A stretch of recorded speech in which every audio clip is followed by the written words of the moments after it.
Martynai, kaip vertini šiandienos Panko pasirodymą? Iki antro kėlinio vertinčiau gal visai gerai.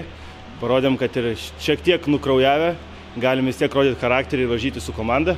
Trečiam kėlinyje tai greičiausiai buvo taip, kad tiesiog atsipalaidavom ir tas lėmė tokį rezultatą. Bet iki trečio kėlinio, manau, komanda tikrai puikiai žaidė ir kovojo iki pat galo. Man pasirodė, kad rezultatas toks ne pagal žaidimą, nes iš tikrųjų Pankai ir kūrė progas ir viską, tačiau turbūt Mogo tai yra ta komanda, kuri neatleidžia dėl klaidų. Jo, tai tiek ir vakar, tiek ir šiandien matėsi, kad mes turėjom tų progų, gal tiesiog su realizacija buvo kažkiek tai problemų. O Mogo tai taip, tokia komanda, kuri už kiekvieną tavo klaidą, gal kažką momentą, kai tu atsipalaiduoji, visą laiką baudžia. Tai tam trečiam kėlinyje tas ir matės, kažkur atsipalaidavom ir gavom tos įvarčius tokius. O pats mušėjai ir vakar, ir šiandien, gal gali papasakoti apie vakarykštį golą ir apie šiandienos?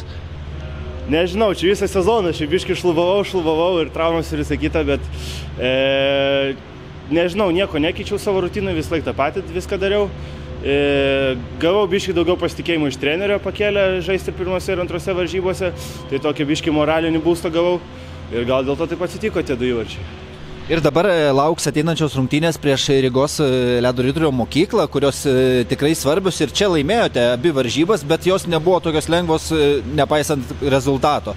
Ar manot, kad yra šansų tenais laimėti? Turiu omenyje, kokie šansai, kad tenais laimėsite?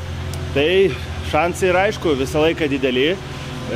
Reikia dabar, kad visa sudėtis grįžtų į savo pilną pajėgumą.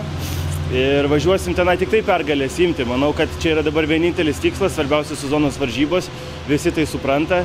Ir manau, kelio atgal jau atsisukti kur nėra, tik tiesiog eiti priekį ir laimėtas varžybas, jeigu norim paimti tą 4. vietą.